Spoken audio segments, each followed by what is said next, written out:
Bonjour, bonjour, bonjour. Partagez le live. Partagez le live. Partagez le live. Je suis à Njolé. Je fais ce live depuis Njolé. Je fais ce live depuis Njolé. Je vais montrer des cas d'incivisme. Hein.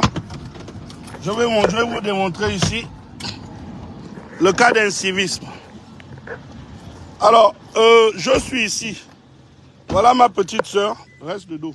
Ne montre pas ton visage. Ça, c'est ma petite sœur. Elle est au... Attends.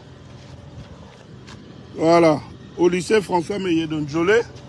Voilà. Ok, monte. Voilà. Non, non, non. Tu montes par là, non? Voilà. Vous voyez cette route qu'elle va emprunter? C'est la même route que j'empruntais lorsque... Parce que j'ai fait la 6e et la 5e ici au CS de Njolé. C'était le CS. C'est devenu le lycée François Meillet. Et voilà.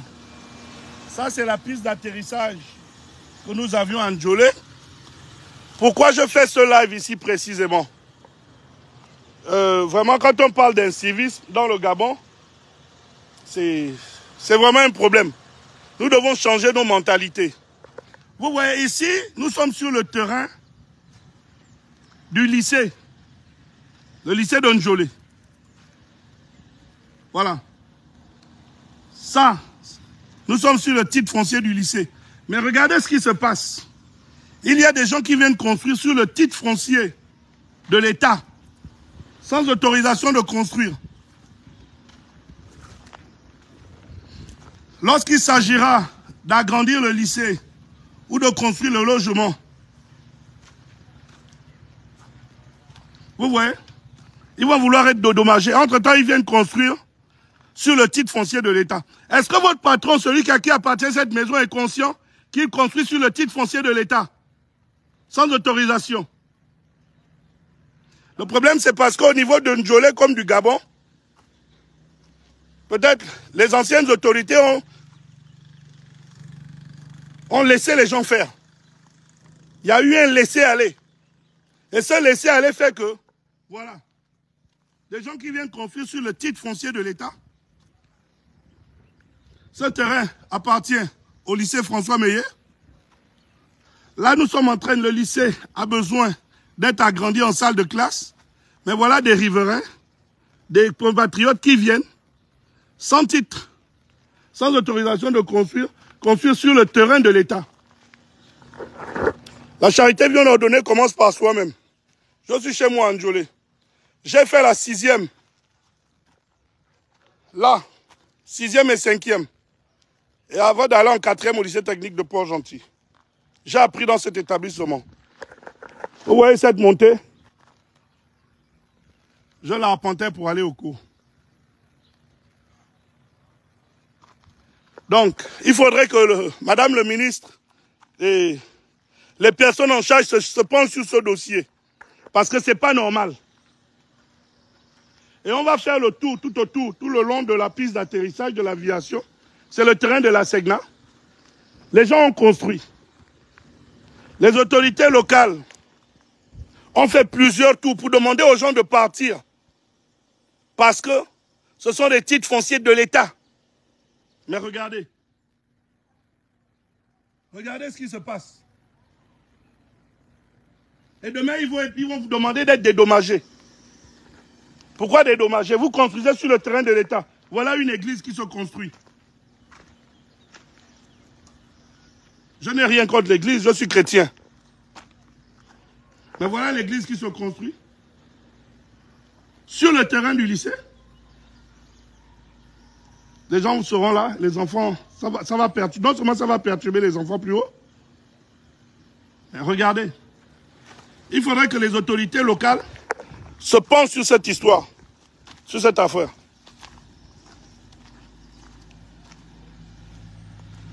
Donc, je ne voulais pas être long. Je voulais attirer l'attention d'abord du ministre de l'Éducation nationale,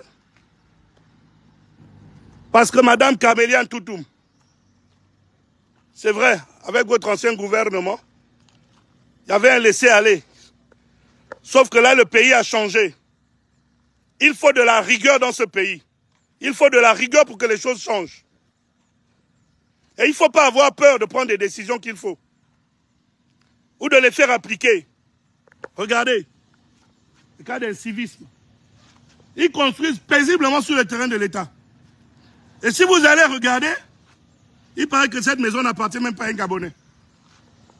Mais oui, parce que nous-mêmes nous laissons faire. C'est nous. Les gens viennent faire le désordre chez nous parce que nous permettons.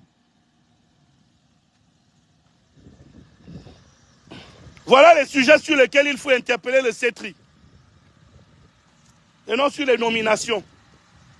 Il y a des sujets importants, il y a des dossiers importants. Il y a des dossiers beaucoup plus importants. Regardez.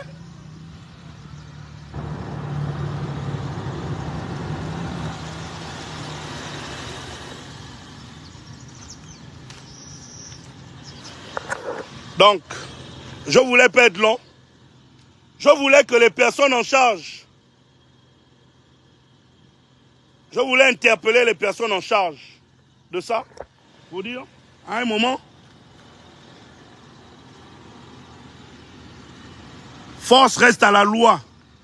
Vous savez ce que vous devez faire. C'est Landry Amiang, Washington.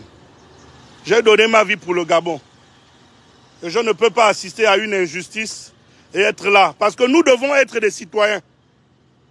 Chaque Gabonais doit être citoyen. C'est quoi un citoyen? Un citoyen, c'est quelqu'un qui ne regarde pas l'injustice sans réagir. Combien de fois, moi, même au niveau de Paris, il y a une vidéo sur le net, à la place Clichy, on était bloqué, les véhicules étaient bloqués. Il y avait un embouteillage parce que généralement, c'est une ou deux personnes qui bloquent. Je suis descendu de mon véhicule à Clichy, à Paris, pour réguler la circulation. Je l'ai fait à Libreville. Je l'ai fait à... Comment on appelle Okara, l'entrée d'Okara. Je l'ai fait au charbonnage. Parce que c'est ça le citoyen. On ne peut pas aussi seulement attendre que ce soit l'État ou que les autorités arrivent. Lorsque vous constatez quelque chose, il faut faire remarquer. Regardez. Qu'est-ce que c'est? C'est quoi l'anarchie? C'est vrai qu'il y a eu l'anarchie un moment au Gabon. Mais il faudrait que ça s'arrête. Il y a eu trop de laisser-aller dans ce pays. Monsieur le Président, il faut taper du poing sur la table. Si nous voulons faire avancer notre pays, il faut la rigueur. Nous devons être rigoureux pour que ce pays avance, pour que ce pays change. Il faut être rigoureux. Il ne faut pas avoir peur de prendre des décisions qui fâchent ou de faire appliquer celles qui sont déjà là, surtout lorsqu'elles sont justes. J'en ai terminé.